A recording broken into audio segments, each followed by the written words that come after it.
Hi, everyone. Welcome to Our Disabled Future, a series where disabled voices lead the way.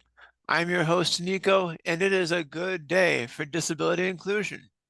Each day, during Disability Pride Month and beyond, I'm amplifying real disabled stories, where we are, where we want to go, and how the heck we're going to get there.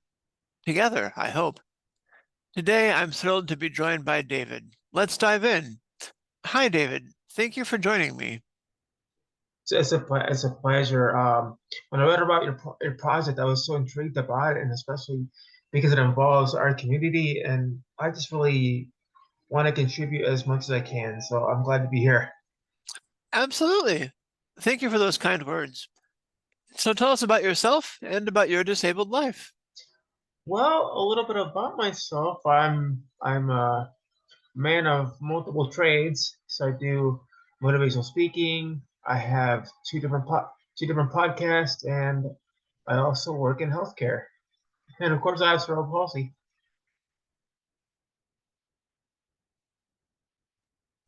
That's very busy. Thank you for all the work that you do. Yeah.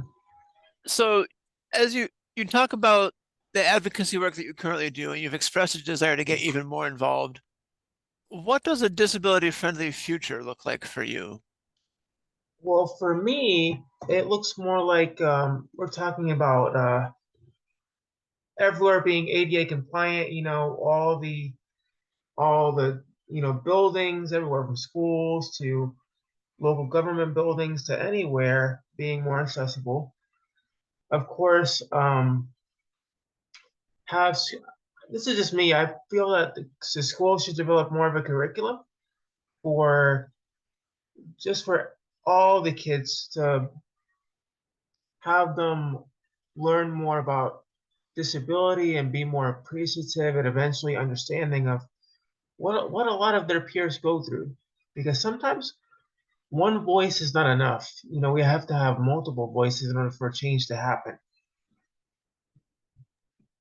Really love that, and I want to co-sign especially teaching disability history and disability studies in school as early as possible. So you mentioned a future where disability is even more integrated, even more included into US society. That's a great goal. How do you think we get there? How do we get to that future? What strategies do we use? Honestly, there's so much out there, especially now with the invention of technology. You have places like change.com where you can create your own petitions and basically vouch and advocate for what you want. You don't just have that, but you have the old-fashioned way where you can go and by word of mouth, go to from house to house, which I don't encourage it, but if it works, it works, right? You can go to like, your schools, um, and you can go anywhere, even reach to your local government, to your local mayor, talk to them, and they always have resources and ways to help you achieve those goals. Thank you. I love this take it to the streets attitude that you have.